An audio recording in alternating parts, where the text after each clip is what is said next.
No ja som živý plot hľadala už dlhšiu dobu, pretože je tam úzky priestor a sused má veľmi blízko okna, bolo to treba rýchlo kvôli zachovaniu súkromiu oddeliť. Samozrejme, ako pracujem s internetom, som na internete, tak ako najrýchlejšie rastúci živý plot som našla práve tento.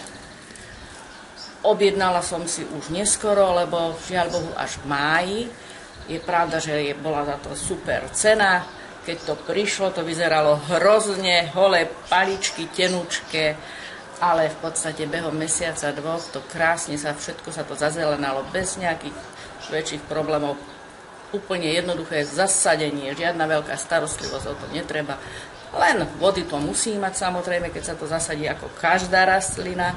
No a teraz je to už naozaj pekné a myslím si, že to bude aj dostatočne husté. Pokiaľ sa tam teraz zachovajú všetky tie podmienky, ktoré sú aj na tej webovej stránke dané, tak si myslím, že nemá chybu ten živý plot.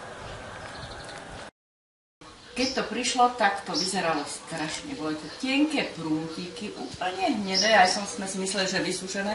A tým, že sme to objednávali neskoro, teda neskoro som sa dozvedela o tej stránke, o tom živom plote, tak som si myslela, že takže som zbytočne vyhodila peniaze.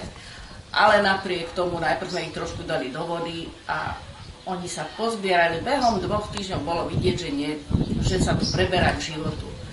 No ale teraz naozaj akože narastlo to za tie 2-3 mesiace, to už pol metra dá sa povedať, že narastlo, je to pekné, zelené.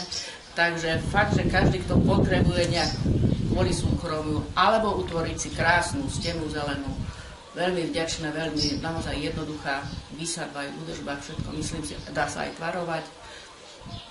Všetky podmienky, myslím si, že aj nároky všetkých splní.